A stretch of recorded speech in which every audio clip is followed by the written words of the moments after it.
Welcome back to Adolescence, where we talk about that phase of life between adolescence and adulthood. I'm Laura. And I am Jess. Happy Monday, everyone. Hey, girls. Hey! And boys. And everyone else. Yeah. Hey, everyone. Hope you all had an incredible weekend. I hope all your dreams came true. I hope I did too. Same. We had an episode that aired Monday, and I said something dramatic, I hope that was the best weekend of your life, and I think it actually was one of the best weekends of my life last weekend. Oh my god. Because it was my friend's bachelorette party, Yeah, and we just did the most fun. Every second was just fun things, which is not typical for a weekend. You're not going to level 99 and then coming home and getting on a party trolley and going to a table at a club every day. No, back-to-back fun plans are not typical. I'm excited for more bachelorette parties where we can just stack it full of fun. I'm so excited for bachelorette parties. I just don't have any friends that are Getting married phase right now, but I really want somebody get engaged so Laura can have a party. Maybe it's the girlie next to me. Oh, this is a threat, Kevin. I think I need to start texting Kevin. And I think you do. Okay, well, I will literally shit my pants when he does. My only hope is that he doesn't wait too long between talking to me and actually doing it, because then I'm just gonna have to lie to you. I know. I'll make sure to tell him that he needs to not be cruel about it, if he's I'm thinking in 3 months I might propose, I'm gonna be bitch, I can't. Oh my god. I know. I can't be waiting on this secret. I feel it's so hard that this just it happens kind of every time someone gets engaged. The closest people in their life are just aware. It's hard to hold that secret in. It's so hard to hold it in. I would just be worried that I would accidentally say something, but even for the bachelorette party, we had a bunch of secret plans, and the trolley was supposed to be a secret, and then one of the girls accidentally was well, we have to bring all this booze for the trolley, and then Steph was what? Because she had no idea, but anyway, surprises are hard. I mean, that's I don't fault so her. hard too. I don't fault her for accidentally saying that, but no, because it's also we're just talking about the next plan that we're going to. Right. It's hard to remember. It is. Anyways, so if someone could get engaged in my life, that'd be great. Well, we can just go on a bachelorette party for fun. That's true. We could just make a really fun weekend and be it's a bachelorette. And every different event, a different one of us can wear the sash. Wait, this is funny. We should do this for real. That's okay.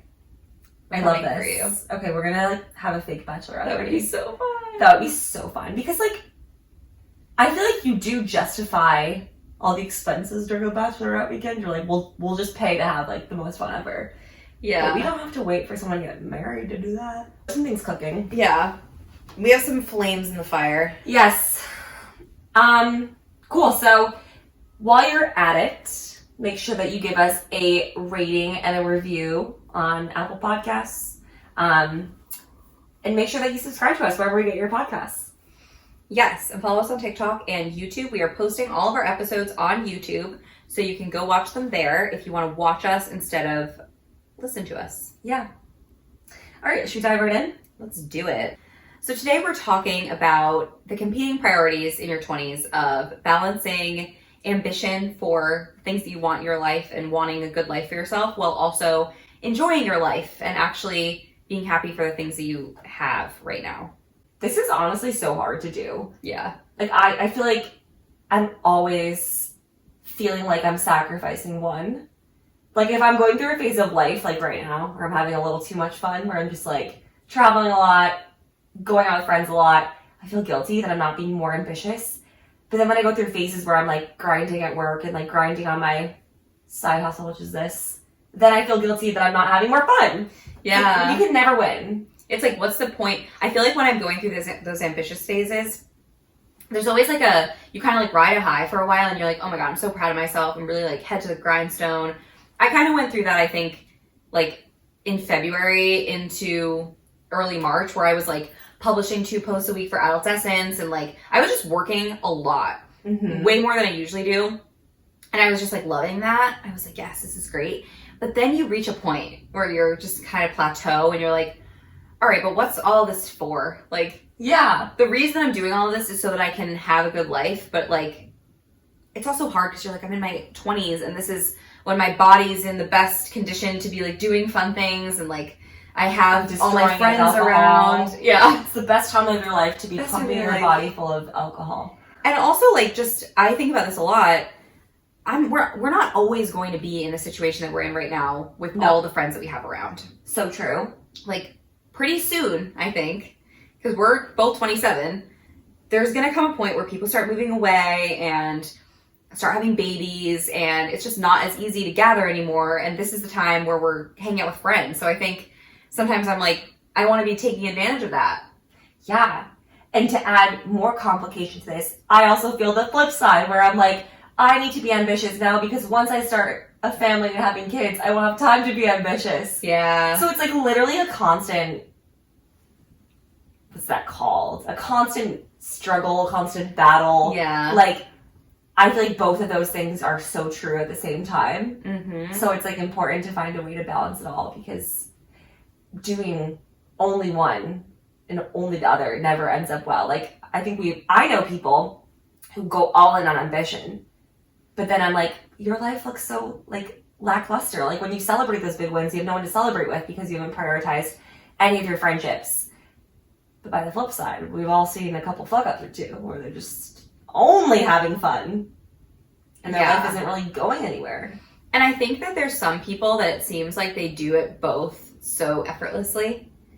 I feel like some people can do both so seamlessly. Like, I feel like there's some people I know who can just go out all the time and then wake up and, like, work really hard. Mm-hmm. I had one friend when I worked at my first job. She would, like, go out all the time. She's always socialing, always with friends.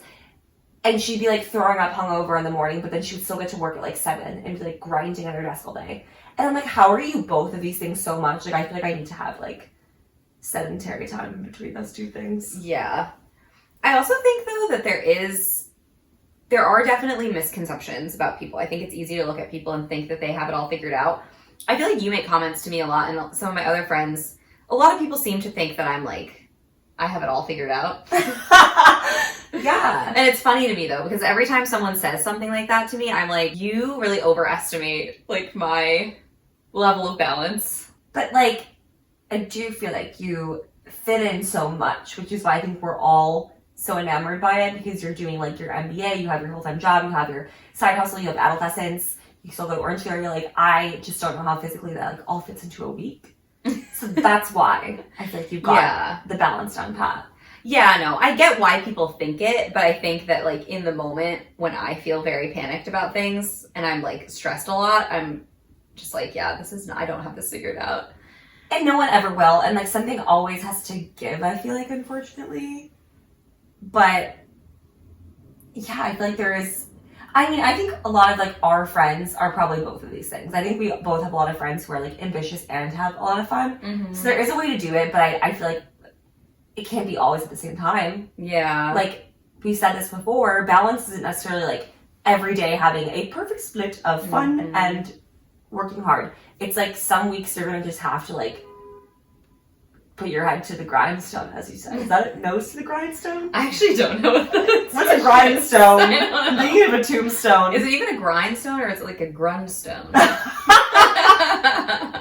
You gotta put your pedal to the pavement. Pedal to the metal? Pedal to the metal. Why would you put your pedal to the pavement? I don't know. I told you I'm bad with the idioms. Is it an idiom? I think so. Expression? Okay. I don't know. Whatever. I'm bad with those things. There's a word for them. Like, idiom is a word. I just don't know what it means. Like, what's an example of an idiom? Okay, well, this is stupid. Cliche. Yeah, I don't care. Anyways, there's gonna be weeks where you have to, like, go hard on your career and, like, work really hard because there's something important coming up. But then you shouldn't feel bad when there's, like, also weeks where maybe you aren't working as hard because your social life is just kind of taking the priority at that point. Yeah, I think that's an important note about balance, that it's not balance all the time. It's balance. Different. Is that how I said it? That's important to know about balance. Oh my god, whatever. Okay, so I think that, like, just to sum that up, why this is important is that I often feel like I don't know if I'm ever going to reach a point in my life where I feel like I have enough, and I look around and I'm like, yes, this is great. I feel like I do find myself striving for more. And also, I mean, I think that's partly because I don't have everything that I want yet. But I wonder if like I will get to a point where I have a house and, you know, all the things that I want, and then I look around my house and I'm like, I want a bigger house, you know? Yeah. And I think that's hard because like you are an ambitious type. So like ambition by nature is like, you're always going to want to climb to the next level. Mm-hmm. I feel like I struggle with this also where like, theoretically, I should be super happy with like where I'm at in my career compared to where I started. But like, I still am like, when's the next salary bump? Like, you think that you're going to be so content when you get there, but you really like, if you are a naturally ambitious person, you probably will always expect the next level. Right. Which I don't necessarily think is a bad thing. I think ambition is not a dirty word to me. I think it's a good thing. I like that quality about myself, but I also feel like it can kind of ruin your life a little bit. It can, because you're just never satisfied. Yeah, so I think it's important to just find ways to focus on both. Yeah, like force yourself to. I feel like I even struggle with this. It's not really ambition. I guess in some ways it's ambition, but like I go through like little stints sometimes where I'm like, oh my God, I need to be super frugal and like get on the early retirement train. I read a lot of books on FIRE, what does it stand for? Financially independent, retire early. And for a little while, I was like, oh my God, I need to sacrifice all the fun so I can like retire early. But then I'm like, no, I can't do that. You know, like I want to embrace this phase of my life as well. But it's easy to get swept up in this, the idea of like ultimate sacrifice for like a great outcome. Yes. But the outcome is never promised. And some people do that too, which is why I think that it's so... They do. Like, it is a thing that happens, and some people do it, and some people really like it. But also with the FIRE movement specifically, because I've also thought that sometimes where I'm like, I just want to like save as much as I can and just be super frugal. But I heard a podcast recently, and they were talking about, I think the guy came on as a guest, and he had retired early. He had done that. And then he had a child. And then he was like, now I have to go back to work. Oh my gosh. Like he didn't have enough for the He child. didn't have enough. Wow. So it's like you can even the best laid plans, you know? Yes. And also like something that Money with Katie, a podcast that we both have listened to, she always reminds you like, you don't know if you're going to be able-bodied or have the interest or have the money or be alive to do these things down the road. So like if you're grinding your entire 20s for your career, but not having any fun, like you're not promised anything at the end of that grind. Like that's the unfortunate thing is like you're never guaranteed to be alive or to even have like success in your career. Like things can happen. Yeah, and do you want to get to age 40 and be like, yes, I get to retire, and then you look back on the 20 years before and you can't pinpoint one happy memory? Yeah, no, I don't want that Sad. at all. So balance is key. So I found this interesting article by Inc. magazine called How to Balance Ambition and Contentment. And I thought that it really hammered home a lot of the points that I was thinking about. So I'll definitely include this link in the show notes. But they offered some concrete tips on how to actually address this, which I thought would be helpful because as much as we can just talk about the struggle, I think all of us want to know the answer too. Yeah. And so I think there's no one answer, but like I think there are some ways to like work on this. So the first tip is to be process-driven, not goal-driven, because you can control the process, but you cannot control the outcome. And I think this is a good reminder because like the processes are our life. The outcome is not our life. Like what we're doing every day to get there is our everyday life. So you've got to make sure that it's enjoyable. That's such a good way to put it. The process is like the journey is the destination almost. It's just like what you're living every single day. Like if you really want, like I don't know, if you're thinking about like creating optimal processes, like, and you want to change your body, and, like get into really good shape, it's probably not going to be an enjoyable process if you're like cutting out all fun food and working out 5 hours a day. Like there's probably a process that's a lot more gradual, that's more enjoyable. So you get the best of both worlds. And also I think the problem with focusing on goals, especially if you're a very ambitious person, is that goals are movable. So you can hit a goal and be like, yes, I hit this goal. And now you're sitting there at the top of the mountain and you're like, well, there's a little bit of a higher mountain right there, right behind me. Yeah. I'm going to go to that mountain next because I finished this goal. So what's next? And I think if you focus too much on the goal, I think it's good to have goals, but I think if you focus too much on that as the whole point of everything, then once you finish, you're like, okay, what's next? Yeah. And then it's hard to be content. That's why people end up so upset when they reach fire, because they, part of like the fun for them was actually like the process of accumulating their wealth and like the wins of being super frugal and like saving all this money. That was the fun part for them, not the actual like end goal. And some people are happy in early retirement, but you like, there's plenty of people who are just like, now what?